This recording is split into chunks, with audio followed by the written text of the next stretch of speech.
आ गए कि जिन घरों में कुरान पढ़ा जाता वो घर आसमानों से भी साफ नजर आते। कितने लोगों ने तैयारियां की, वजह सिर्फ क्या है कि नहीं हाफिज जी तो यहीं रहते हैं, इसकी क्या अहमियत है, इसकी क्या वैल्यू है। इसकी अहमियत पूछनी है तो पूछ मेरे मौलाए कायनात से, जिन्होंने इस कुरान को बचाने के लिए खानदान कुर्बान करा दिया। अगर इस कुरान की हमें पूछनी है तो पूछ बदर के 313 सिपाहियों से कि ये कुरान हम तक कैसे पहुंचाए। अगर पूछना कि कुरान की कदर क्या है, पूछ मेरे नबी के चचा हज़रत अमीर हमजा से कि कुरान की कीमत क्या लगाई गई है। तो आज भी उनकी कब्र से आवाज आती है, कुरान बचाने के लिए कलेजे चबाए जाएं तो कलेजे दे देना, कुरान मिटने ना देना। क्या कहने, वाह वाह। क्या आज हमने ये कुरान की कीमत अदा की? वाह वाह। क्या आज हमने कुरान की इतनी हिफाजत की? मैं उन छछुंदरों की बात नहीं करता जिनका यह दावा है कि हम कुरान को मिटा देंगे माज़अल्लाह। तेरे जैसे 1450 साल में करोड़ों आए और मिट गए। कल भी मेरे मुस्तफा का लाया हुआ कुरान मौजूद था और आज है और कल भी रहेगा। ठेकेदारों, जमींदारों, अमीरों, तुम भी बोलो कल भी। यहां वो ना बैठे जो अपने आप को जमींदार समझता है, यहां वो बैठे जो अपने आप को मदीने वाले का नौकर समझ के बैठा हुआ है। ये याद रखिएगा, कुरान कल भी था, आज भी है और कल भी रहेगा, कल भी रहेगा। न एक नुक्ता घटा था, न घटेगा, न बढ़ा था, न बढ़ेगा, क्योंकि इस कुरान की हिफाजत के लिए अल्लाह ने इन लोगों के सीने का इंतखाब फरमा दिया है। सुभान अल्लाह। अगर आज ये एक बच्चा हाफिज कुरान बनाए ना तो इसकी वजह यह नहीं कि खाली एक रात की मेहनत ऐसी थी, एक चारपाई मिली, लेटे और हाफिज बन गए। जिनके सीनों से कुरान की हिफाजत करानी थी ना, उनका इंतखाब आलम अरवाह ही में कर लिया था। बेशक बेशक, सुभान अल्लाह। वो आलम अरवाह में भी चुन लिए गए थे। कारी रिजवान साहब से कुरान की हिफाजत कराई जानी है, कारी मोहम्मद अली से कुरान की हिफाजत करानी है, हाँ हमें मुफ्ती हाशिम से कुरान की हिफाजत करानी है, उलमा से करानी है। यह लिस्ट पहले ही बन गई है। अब देखना तो यह कहे कि इसमें शामिल होकर नेकियों का हकदार कौन बनता है। क्या कहने, जिंदाबाद। असल ये था, अब इसमें शामिल किसको होना, ये इदारा है ना, मदरसा देखा है। अगर अब ना गए हो ना तो जलसे के बाद एक चक्कर मदरसे का जरूर लगाइएगा। लगाएंगे इंशाल्लाह? अरे बोलो लगाएंगे कि नहीं? और ना लगाना हो तो मत लगाओ, कोई मसला नहीं है। हाँ लेकिन मैं खैरखाही में आपसे कह रहा हूं, लगाएंगे ना इंशाल्लाह चक्कर, एक बार जरूर चक्कर लगाइएगा। अच्छा, दोनों का फर्क हजरत ने बताया कि जितने कमजोर सारे मदरसे में, हजरत एक बार और है जितने मैल हुए वो भी मदरसे में। एक इमाम साहब ने मुझे बताया, हजरत कई बच्चों का मुंह तो फजर बाद मैं ही धोता हूं, ये बटन आते हैं यहाँ पे, यहाँ लगा होता, एक पाए चाहिए और एक यूं। हक हक, हाँ सही।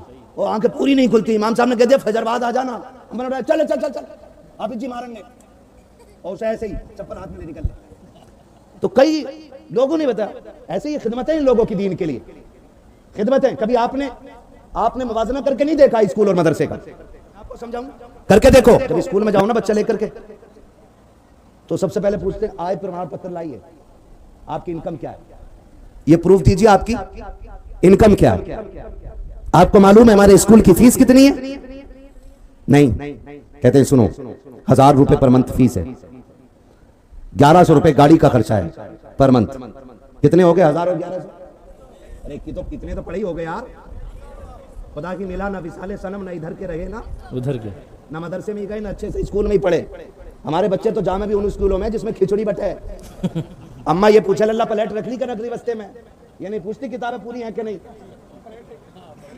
प्लेट रख ली कि नहीं। खिचड़ी बनती है, क्या बोलते हैं स्कूलों में? नहीं, वो गवर्नमेंट जो देती है उसे क्या बोलते हैं? Mid day meal. Mid day meal. अब वो कहीं यहाँ पे होता, कोई खिचड़ी बना लेता, कोई तहरी बना, कोई रायता। एक स्कूल वालों ने तो भैंस वालों को भेज दिया सारा मिड डे मील। जम के हो रहा काम। हमारी कौम गई प्लेट लेके। किस साल तक मिलता मिड डे मील बच्चों? कितने? 8वें क्लास तक मिड डे मील मिलता। वो बेवकूफ बनाया जाता हमारी कौम को मिड डे मील खिला के, नकल करा के पास कराते रहते, मिड डे मील खिलाते रहते है ना, नकल करा के पास कराते। हाई स्कूल में भी जुगाड़ लग गया, उसने भी कह दिया 5000 लूंगा नकल करा दूंगा। इनने सोची ले भाई कामयाब हो गया, IPS बन गया, 5000 दिए नकल करके पास। आगे चल के ले दे के नंबर आ गया, टेस्ट भी पास कर लिया, जब इंटरव्यू का नंबर आया ना तो फेल। फेल तो होने ही था, क्योंकि मिड डे मील ही तो खा रहा था 8 साल से, करी क्या रहा था। अब घर फाइल दबा के बगल में लाया, क्या हुआ कि बताएं मेरा नाम इरफान था इसलिए निकाल दिया गया।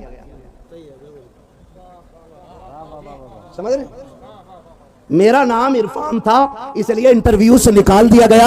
अगर मेरा नाम भी किसी यादव के नाम पे होता, कुमार के नाम पे होता, मुझे भी शामिल कर दिया जाता। मैं आपसे कहना चाहता हूं, अपनी नाकामियों का झपाला कब तक दूसरों के सर पे मारते रहोगे? अपनी नाकामियों की जिम्मेदारियां कब तक दूसरों के सर पे डालते रहोगे? ये जो 8 साल तक मिड डे मील खाते रहे हो, या तुमने 10वीं क्लास के अंदर जो नकल करके पास किया था, ये चीजें तुम्हें कामयाब नहीं होने देंगी। मिड डे मील को ठोकर मारो, नकल से अलग हो जाओ, इतनी मेहनत करो कि किसी मर्ज का इलाज बन जाओ। अगर इलाज बन जाओगे तो फिर साथ देख के नहीं, औकात देख करके तुम्हें कुर्सी दे दी जाएगी। वाह वाह वाह वाह, जिंदाबाद जिंदाबाद, क्या कहने, जिंदाबाद। सुनो तो सही, किसी वाह वाह आया?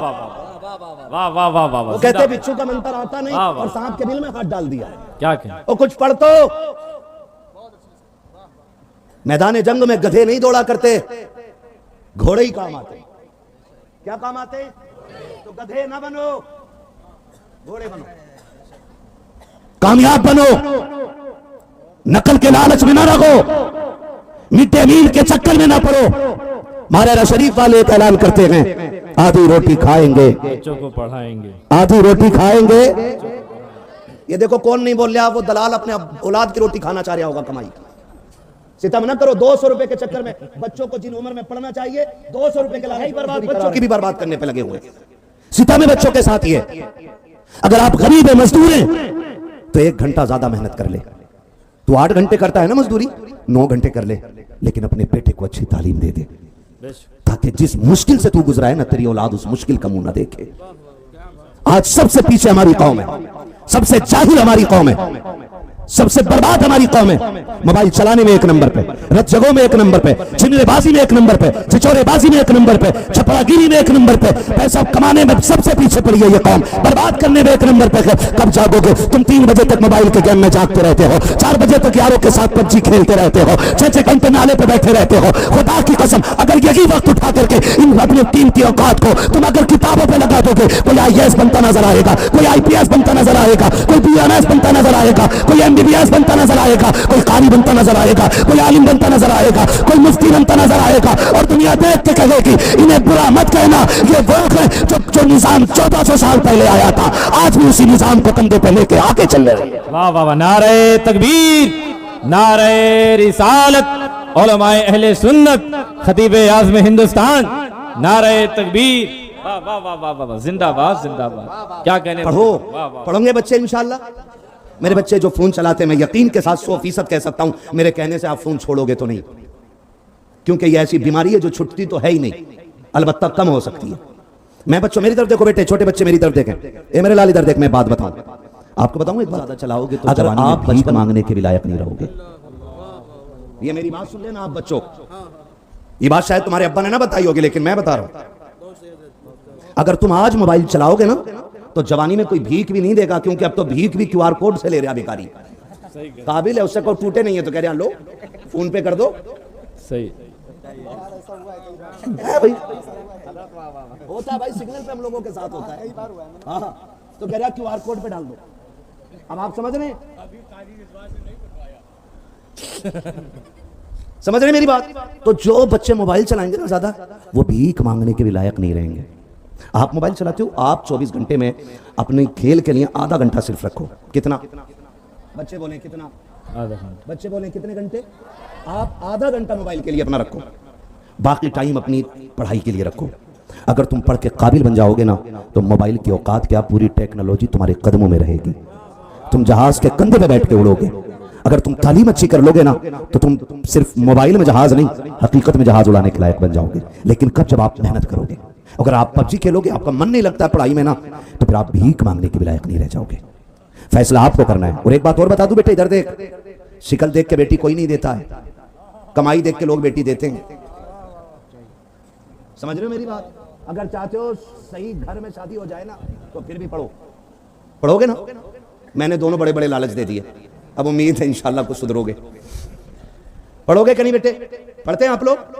चाहे स्कूल में पढ़िए या मदरसे में पढ़ो ना, तो तगड़ा मौलाना बनना, तगड़ा मौलाना, और इतना तगड़ा मौलाना बनना कि वहां भी तुम्हें दे। समझ गए ना? इतना तगड़ा मौलाना बनना कि जहां पैर रख दो लोग मुड़ मुड़ के देखा करें कि कोई मौलाना जा रहा है। इतना तगड़ा मौलाना बनना है। और डॉक्टर भी बनना है ना, तो इतना तगड़ा बनना जैसे ये हराम में कमाई कर रहे हैं ना डॉक्टर, खाली बुखार है फिर भी कह रहा चेकअप करा के लाओ, क्योंकि 200 इसे ही मिल जाए जांच में से भी, कहीं छोड़ थोड़ी रहा। क्या पहले डॉक्टर नहीं होते थे? नब्ज पकड़ी दवा दे दी, बंदा ठीक कह रहा चेक करा करो। डॉक्टरों को कुछ नहीं आता, खबर पढ़ के देने दवा। वो पर्चा कह रहा कि इसे जो बुखार है ना वो 3rd क्लास का है, तो उसे देख के दवा दे दी, चाहे मशीन ने कुछ भी कहा। तो डॉक्टर भी काबिल नहीं रह गए। मैं चाहता हूँ हुजूर के गुलाम डॉक्टर बने, हुजूर का नाम लेने वाले डॉक्टर बने, और दुनिया को ये बता दें कि अगर आज भी 1400 साल पुराना निजाम पलट के आ जाए ना तो फिर किसी की आंख में आंसू नजर नहीं आ सकता है।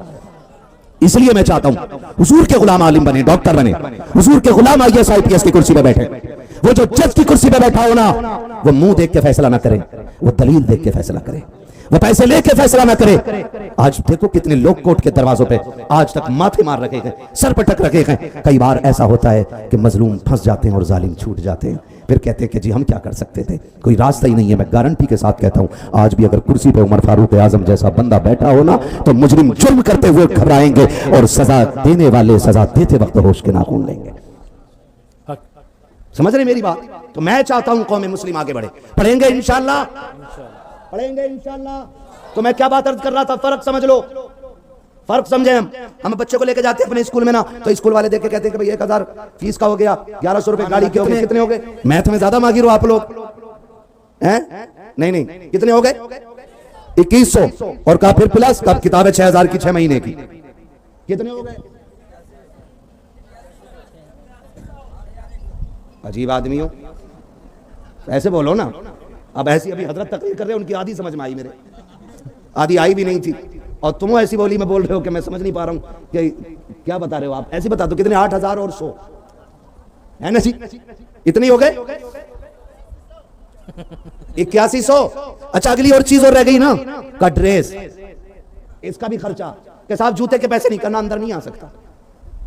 बैग हो, बस्ते में किताबें हो, साथ में लंच बॉक्स हो, लंच बॉक्स में कुछ ना कुछ खाने का हो, आपके बच्चों के पैर में जूते भी हो, गाड़ी लेकर के आएगी लेकर के जाएगी। और सुनो, घर वालों से कह देना कि बच्चे को 6 बजे तैयार कर दे। जो औरत बेगैरती से फजर की नमाज के लिए पूरी जिंदगी में नहीं उठती है, वो स्कूल के बच्चों के लिए 4 बजे उठ कर टिफिन भी तैयार करती है, ड्रेस भी तैयार करती है, स्कूल की किताबें भी तैयार करती है, आन बान शान के साथ बच्चा निकल के दरवाजे पे आता है, गाड़ी कंधे पे बैठा के लेकर चली जाती है। इसके बरक्स से देखो, अगर आपके बच्चे के पास ड्रेस का पैसा नहीं है, स्कूल का दरवाजा बंद है, अगर किताबों का पैसा नहीं है, स्कूल का दरवाजा बंद है, अगर गाड़ी का पैसा नहीं है, स्कूल का दरवाजा बंद है, अगर तुमने स्कूल के कानून को फॉलो नहीं किया, आपके बच्चे के लिए स्कूल का दरवाजा बंद है। अब आगे बढ़ करके देखो, बताइए चला, अगर दौलत होगी तब स्कूल तुम्हें अंदर लेगा, अगर आपके पास ये कुछ नहीं है, आपको स्कूल अंदर नहीं ले सकता है। स्कूल ने तो टुकरा दिया है, आज चल मदरसे की दहलीज पे चले। अगर आपके बच्चे के पास जूता नहीं है, मदरसा कहता मैं तुझे सीने से लगाने तैयार हूँ। अगर कोर्स नहीं है, मदरसा कहता तू मेरे सीने से लग जा।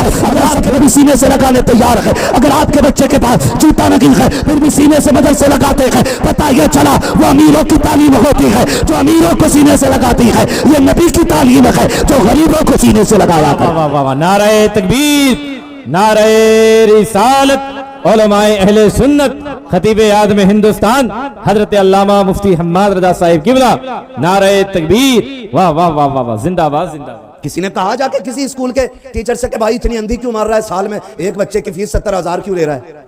पूछा किसी ने जाकर के? नहीं, कुछ भी करने पड़े, नाक कान बेचने पड़े, कुछ भी करना पड़े, हम बच्चे की फीस भर देंगे। लेकिन अगर इसके बरक्स कोई मदरसे का जिम्मेदार, कोई निगरान हमारे दरवाजे पे आ जाए ना, तो अभी बताया ना हजरत ने, ना कहाँ गए कि ना खेत पे गए, वो कहाँ गए कि बकरी लेके गए, वो कहाँ है कि वो घर नहीं है, वो कहता कि जेब में पर्स नहीं है, 1000 बहाने देते 100 रुपए के लिए। यह है हमारी दीन से मोहब्बत। समझो जरा, ये मदरसा है। हजरत ने मुझे बताया, कारी रिजवान साहब कबीला ने, कितने बच्चे? 25 बच्चे बाहर के रहते हैं। बोलो सुभान अल्लाह। कितने बच्चे रहते? सारे बोलो, मैं तुमसे ज्यादा चुप रहना जानता हूं। कितने बच्चे रहते हैं? 25 बच्चे रहते हैं। एक फैमिली में कितने लोग होते हैं? ज्यादा से ज्यादा 12। किस्मत से इससे ऊपर हो सकता, लेकिन मैंने मैक्सिमम फैमिली की तादाद बताई कितनी? 12 में भी 4 कमाने वाले होते, तब चलता घर। उसमें भी बीवी की पूरी जिंदगी यही शिकायत रहती, मेरा साबुन ना आया, मेरा तेल ना आया, मेरी नाक का ये बुंदा टूटा हुआ रह गया, उसमें भी ये शिकायत रहती। 4 कमाने वालों में भी। सलाम करो कारी रिजवान साहब को, एक नहीं, एक बंदा 4 बच्चे मुश्किल से पाल पाता है। ये 25 कुरान वालों को 3 वक्त पेट भर के खाना खिलाते हैं। कितने? 25 बच्चों को पेट भर के खाना खिलाते हैं। ये इदारा खिलाता है और इस इदारे पे हुजूर की नजर करम खुसूसी रहती है। ये याद रखिएगा। आप अंदाजा लगाएं, तुमने बच्चों के लिए बेड बिछा रखे हैं इसमें, है? नीचे है ना? अरे सोते कहां बच्चे? साफ साफ बता दो। नीचे सोते ना? कहां सोते हैं? सारे बोलो। मैं इसलिए याद कर रहा हूं ताकि ये बात याद हो जाए आपको। किधर लेटते हैं आपके बच्चे? घर पे कहां लेटते हैं? गर्मियों में तुम्हारे बच्चे ठंडा पानी पीते हैं कि गरम?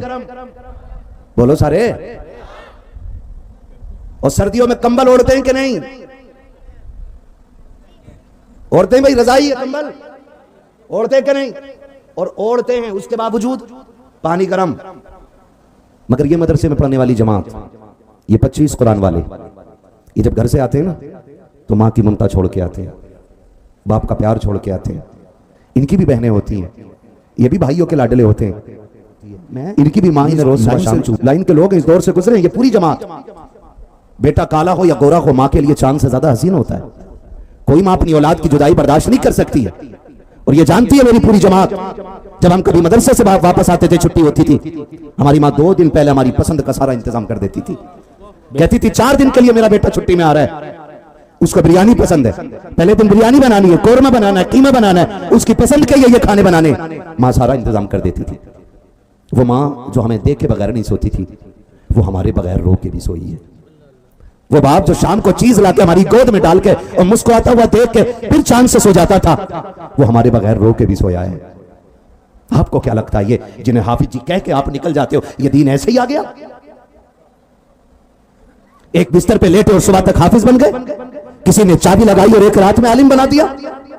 बड़ी कुर्बानियां लगती हैं इसमें। माँ की ममता की कुर्बानी होती है, बहन के प्यार की कुर्बानी होती है। तुम नहीं जानते हो कुरान वालों ने कितनी सोबतें बर्दाश्त की हैं। ये मदरसे के अंदर कुरान पढ़ने वाली जमात आज कौम के सर का ताज बने बैठी है। ऐसे ही ताज नहीं बन जाया करते हैं। पूरी गारंटी के साथ ये बात कह रहा हो, हमारे घर के अंदर हमारा बच्चा स्कूल से आता है, अगर नमक कम होता है कहता अम्मी मुझे खाना पसंद नहीं है, उसकी माँ दूसरा खाना बना देती है। नमक ज्यादा होता है, माँ बर्तन को हटा के कहती है बेटे नाराज ना हो, दूसरा बना देती हूँ। लेकिन जब यही कौम घर से निकलती है और इस दारुल उलूम गरीब नवाज के अंदर आती है, जैसा खाना मिल जाता है गर्दन झुका के खा लेते हैं। नमक ज्यादा होता है तब भी खा लेते हैं, नमक कम होता है तब भी खा लेते हैं। न किसी से शिकवा है, न किसी से शिकायत है। जो बेटे बाप की गोद में पले बड़े हैं वो फर्श पे लेटा करते हैं, लेकिन किसी से शिकवा नहीं करते हैं। जो माँ की आंखों के तारे होते हैं वो रात भर फर्श पे लेटते हैं, किसी से कोई शिकवा नहीं होता है। यही बच्चे जब घर पे होते हैं, माँ 3 मरतबा चेक करती है मेरा बेटे का कंबल तो नहीं गिर गया, रजाई से बेटा तो नहीं निकल गया। लेकिन बाखुदा जिस दिन से मदरसे में कदम रखा है, ना कोई बिस्तर संभालने वाला है, ना कोई रजाई संभालने वाला है, ना कोई उठ के चेक करने वाला है, ना कोई बेटों को तसल्ली देने वाला है। इस इदारे में पढ़ने वाली जमात ये रात को 3 बजे उठ जाते हैं, 3 बजे उठ करके ठंडे पानी से वजू करते हैं और फिर चटाई पर बैठ के कुरान पढ़ते हैं। आज तक कोई भी कुरान पढ़ने वाला संजी की वजह से मरा नहीं है, ना किसी के फेफड़े जाम हुए हैं, ना किसी के गुर्दे जाम हुए हैं, इस वजह से कि ठंडे फर्श पर बैठा था, ठंडी चटाई पर बैठा था।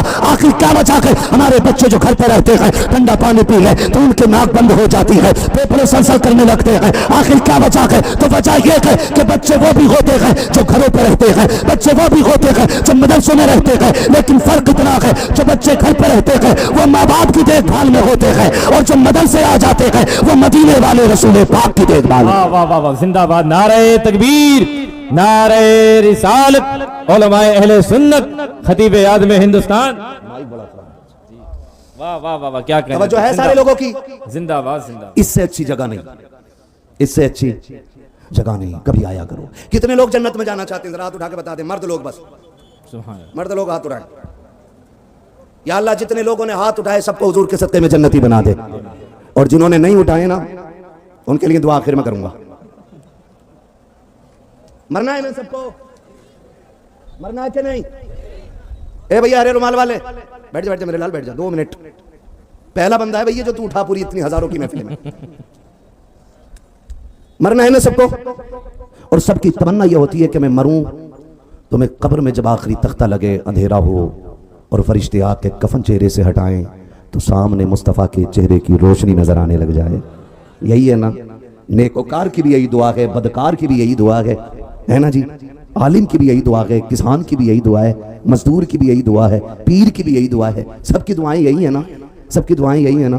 तो फिर एक अक्लमंदी का काम बताऊं, दुनिया किसी अक्लमंदी का काम यह है, बताना मत किसी से जो मैं बता रहा हूं तुम्हें, ये दुनिया किसी की नहीं। हम अपनी औलाद के लिए भागे फिर रहे हैं, आप अपनी औलाद के लिए, आप अपने बच्चों के लिए, आप अपने बच्चों के लिए, सब अपने बच्चों के लिए करते हैं।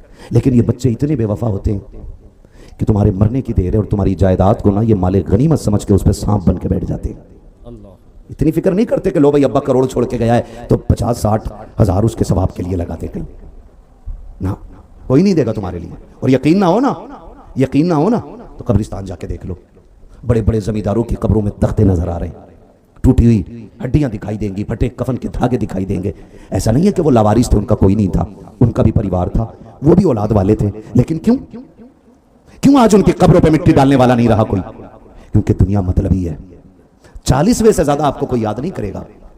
वो पहला दौर था जो बरसी तक याद रखते थे, अब मसरूफियत का दौर है, 40वें में भी छुट्टी लेके आ रहा है। तीजे तक कहता अब्बा मर गए, तीजे के बाद भूल जाता अब्बा थे भी के नहीं, 40वें में फोन जाता भाई 40वें का पता कि ना कि ये तारीख रखी है इमाम साहब ने, कह रहा ठीक है आ जाऊंगा, ना आ सका तो पैसे भेज दूंगा। ये है हमारी औलाद। कोशिश करो कि हम अपनी कब्र की ठंडक का इंतजाम खुद कर जाएं। उससे अक्लमंद कोई नहीं है, उससे ज्यादा अक्लमंद कोई नहीं है जो अपने जीते जी अपनी आखिरत का इंतजाम कर जाए, वो सबसे अक्लमंद है।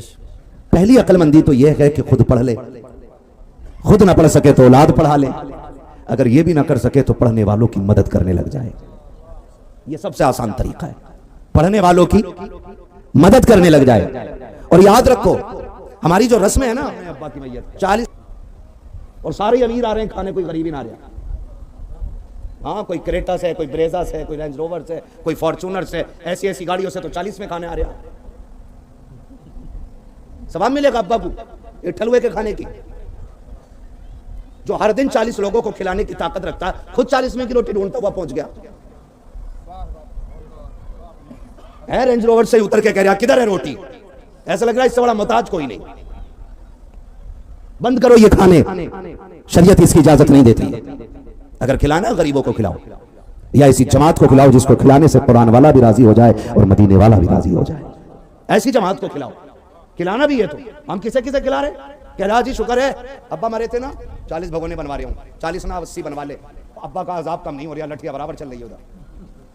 क्योंकि ये भी इसलिए खिलवा रहा कि ना यार मैंने उसके अब्बा का 40वां खाया था, अपने अब्बा का ना खिलाया तो दुनिया क्या कहेगी। ये भी बदले की रोटी दे रहे आप, ये कोई किसी का नहीं है। एक काम ऐसा कर जाओ कि कोई हाथ ना भी उठाए, औलाद कहीं भी चली जाए, लेकिन सवाब का सिलसिला जारी रहना चाहिए। मैं बताऊं ऐसा क्या करेंगे?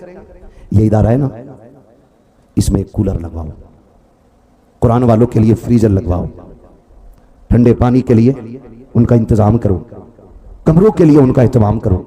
ये नीचे बैठ के पढ़ते हैं ना, तो फर्श का इंतजाम करो, इमारत में इजाफा करवाओ।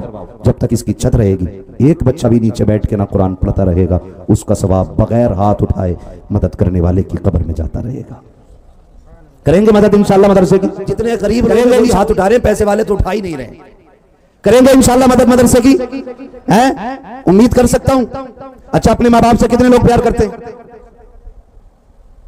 कुछ ऐसे भी बेगैरत बैठे हैं जो इनका हाथ अब भी नहीं उठा। इससे बड़ी बात कौन सी होगी? नहीं तो भाई मर भी गए होंगे तो हैं तो अम्मा अब्बा वाले, मरने के बाद रिश्ता तो खत्म नहीं होता ना, है ना? कितने लोग माँ बाप से प्यार करते हैं, जिंदा या मुर्दा जैसे माँ बाप हो? माशाअल्लाह सुभान। नारे तकबीर, नारे रिसालत, उलमाए अहले सुन्नत, शायर हिंदुस्तान जनाब कारी मोहम्मद अली फैजी। देखो ये जनाब नारे तकबीर कारी मोहम्मद अली फैजी साहब, पूरी दुनिया इन्हें जानती है। वैसे तो रोज नात भी पढ़ते हैं, नात का सवाब तो अब्बा को पहुंचता ही होगा, लेकिन इन्होंने जानते हो सबसे पहले 2100 रुपए, सारे नहीं बोले अभी यार, बोलो ना सुभान अल्लाह। 2100 रुपए कारी मोहम्मद अली फैजी साहब कबला ने अपने वालिद मरहूम की जानिब से इस इदारे के लिए गरीब नवाज दारुल उलूम गरीब नवाज के लिए पेश किया। अल्लाह रब्बुल इज्जत इस नदाने को कबूल फरमाए और इनके वालिद मरहूम को करवट करवट जन्नती नेमत नसीब फरमाए, बेहिसाब मगफिरत फरमाए। है कोई बंदा भाई, अब जब आगाज हो ही गया है तो मैं भी देखूं। अभी लाओ, कारी मोहम्मद अली साहब ने 2100 रुपए दिए। मेरा ख्याल था कि कोई बंदा ऐसा उठे जो सबसे पहले उठ के ना कम से कम 12,000 की बोली 12वीं शरीफ की निस्बत से लगाए। 12,000 वाला, मुझे पता चला ये गुज्जरों का इलाका है, पैसे वाले भी डटके हैं और दिल वाले भी डटके हैं। मैं देखूं, मैं फिर कल जलसे में बोल दूंगा जैसे मिले थे। हाँ, है कोई 12,000 वाला जो सबसे पहले 12वीं शरीफ की निस्बत से 12,000 का ऐलान करे? क्या बात है, सुभान अल्लाह, बोलो सुभान अल्लाह। फिर बताऊं क्या बताया इन्होंने, बता दो इन्होंने क्या बताया मेरे कान में। अतीक अहमद प्रधान जी उर्फ सोनू भाई, इन्होंने 21,000 रुपए मदरसे के लिए पेश करने का ऐलान किया। सुभान अल्लाह, 21,000 रुपए हमारे सोनू भाई की जानिब से अल्लाह रब्बुल इज्जत के साथ बनाने के लिए जाते हैं। कुरान पढ़ने के लिए आधा घंटा दिया जाता है तो सबसे ज्यादा अहम हिंदी इंग्लिश होती है, बाद में वक्त बचता है तो कुरान होता है। हाथ जोड़ के खुदा का वास्ता दे के कहता हूँ, अपने बच्चों को ये बता दो कि कुरान दुनिया की हर तालीम से ज्यादा अहम है, कुरान दुनिया की हर दौलत से ज्यादा बड़ी दौलत है, कुरान दुनिया की सारी किताबों से सबसे बड़ी किताब है, कुरान हर किताब से अफजल है। अपने बच्चों को ये बता दो, बेटे जान जाए तो जाए लेकिन कुरान हाथ से न छूटने पाए। अपने बच्चों को कुरान का एहतराम इतना सिखा दो ताकि आने वाली नस्लों को कुरान पढ़ने का हुनर आ जाए, कुरान सीखने का हुनर आ जाए। आज दुनिया बात करती है कि करबला में हुसैन ने नेज़े पे कुरान पढ़ा था। मैं कहता हूं यह कोई ताज्जुब की बात नहीं है, हुसैन पे लाजिम था कि वो नेज़े पे कुरान पढ़ते, इसलिए कि मां ने जब भी दूध पिलाया था कुरान पढ़ के पिलाया था, जब भी सुलाया था कुरान पढ़ के सुनाया था। जब मां फातिमा होती है तो बेटे हुसैन बन के नेज़े पे कुरान पढ़ा करते। वाह वाह वाह, नारे तकबीर, नारे रिसालत, नारे हैदरी, नारे हैदरी, हजरत अल्लामा मुफ्ती हम्माद रजा साहिब किबला, नारे तकबीर। दीन इतना हल्का नहीं जितना समझ रखा। एक बात बताओगे आप मुझे, मोटी मोटी बातें, और इंशाल्लाह हर बंदा जवाब दे देगा, दे देंगे ना, जवाब दीजिएगा समझ में आ जाए तो।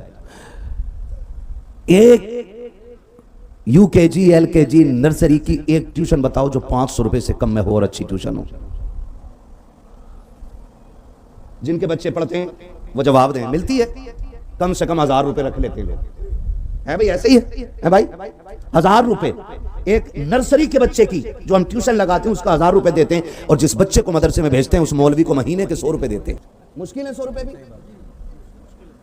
अल्लाह अकबर, हम 100 रुपए भी मुश्किल से देते हैं जी। एक मदरसे में ट्यूशन पढ़ाने, मदरसे में पढ़ाने वाले आलिम को 100 रुपए भी मुश्किल से देते हैं।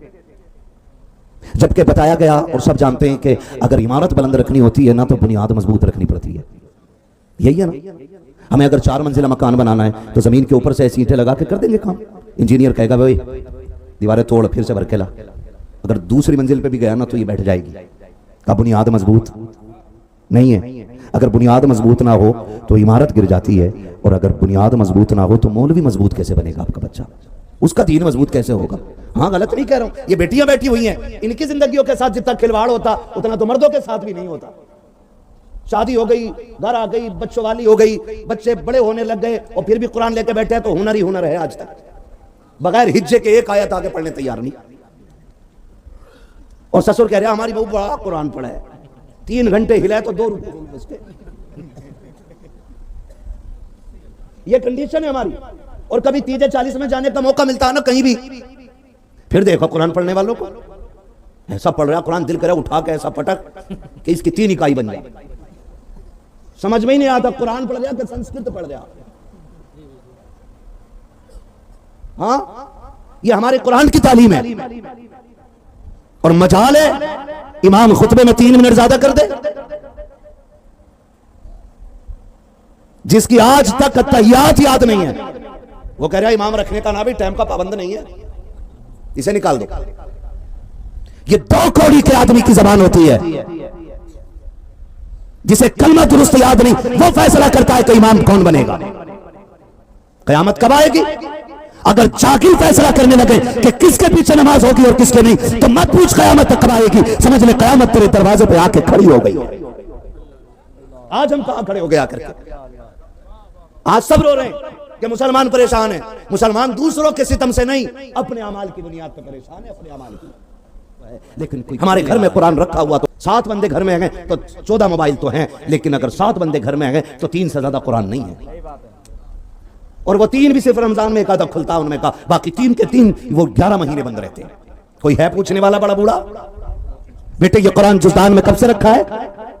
किसी शोहर ने अपनी बीवी से पूछा ये जहेज में लेके क्यों आई थी? इसलिए कि वो नहीं पूछ सकता क्योंकि खुद जाहिल है। पलट के वो भी तो पूछ सकती है तुम पढ़ लो, वो कहेगा मैंने खुद नहीं पढ़ा। तो वो कैसे बीवी को समझा सकता है? मैं आज हर शख्स से कहना चाहता हूं, खुदा का वास्ता, आप बेटियों के जहेज में कीमती दौलत दिया करते हो, फ्रिज अच्छी क्वालिटी का देते हो, वॉशिंग मशीन अच्छी कंपनी की देते हो, जितना सामान देते हो ये सोच के देते हो 10-12 साल बेटी का काम चलता रहे, नुकसान ना हो, साथ में गारंटी और वारंटी कार्ड लेकर के आते हो ताकि बेटी के जहेज में कोई दिक्कत ना आ सके। और फिर साथ में जब कुरान देने की बारी आती है, एक खूबसूरत सा कवर तलाश करते हो, उस बक्से के अंदर कुरान को रखा जाता है, जहेज के सबसे ऊपर सजा दिया जाता है। खुदा की कसम खून के आंसू रोता है ये दिन जब बेटियां रुखसत होने लगती है, कुरान से पहले जहेज की तरफ हाथ जाता है। कोई कहता गाड़ी में लेकर के जाऊंगा, कोई कहता बैग इसमें उठा के रखो, कोई कहता फ्रिज मेरे हवाले कर दो, लेकिन कोई ये नहीं कहता है ये कुरान मेरे हवाले कर दिया जाए। आखिर में सबसे बाद में जिसको उठाया जाता है वो अल्लाह की किताब कुरान होता है। और जब कुरान को उठाया जाता है, कहा ठहरो जी, अब बेटी कुरान के साथ जा रही है, कुरान बेटी के साथ जा रहा है, बेटी कुरान के साए में तो आ गई, कुरान बेटी की गाड़ी में रख करके तो आ गया। जब जहेज उतारा गया, सास भी मुस्कुरा रही थी, ससुर भी खुशियां मना रहा था, बड़ा जहेज बेटे वाले ने बेटी वाले ने दिया है। इधर देखो दीवान का जवाब नहीं है, उधर देखो बेड का जवाब नहीं है, अलमारियां तो क्या है, पूरा फर्नीचर दे दिया है, सारे खुश हो रखे हैं। आखिर में एक बंदा कुरान लेके अंदर आता है, ये कुरान किधर रखा जाए। जैसे कुरान घर में आता है, सास का चेहरा उतर जाता है, ससुर कहता है इसको यहाँ क्यों लाए हो, घर में पहले से कई कुरान है, जाओ इमाम साहब को जाकर के दे दो, मस्जिद में रख दिया जाए ताकि किसी के काम आ जाए। अल्लाह की कसम खा के कहता हूँ, अगर कुरान से ज्यादा जगह घरों में जगह इसकी हो जाए तो समझो कयामत दूर नहीं है, कयामत तुम्हारे दरवाजों पे आ गई है। अगर चाहते हो कि जिंदगी आबाद हो जाए तो दौलत को ठोकर मारो, कुरान को सीनों से लगाना शुरू कर दिया। नारे तकबीर, जरा हाथों उड़ा के बोले नारे तकबीर, नारे रिसालत, खतीब आज़म हिंदुस्तान साहिब किबला, नारे तकबीर, जिंदाबाद जिंदाबाद। क्या कहने हैं, जहेज से ज्यादा जरूरी है उनके सीनों में कुरान दो, जहेज से ज्यादा जरूरी कुरान बेटियों के सीने में दे दो, क्योंकि जहेज का लाया हुआ 3 साल भी रखा रह सकता है।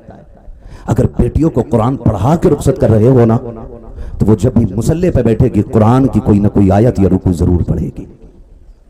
इसलिए कुरान दो बेटियों को भी, और बेटे खुदा के वास्ते तुम भी कुरान पढ़ लो, कुरान पढ़ लो।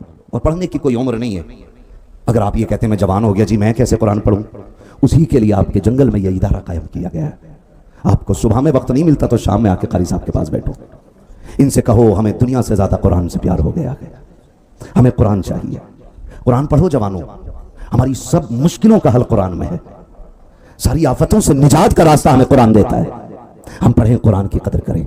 कुरान इतना सस्ता नहीं था जितना हमने समझ लिया। कुरान वाले मौलवी को 100 रुपए देने तैयार नहीं, इंग्लिश पढ़ाने वाले बंदे को हम 1000 रुपए देने तैयार हैं।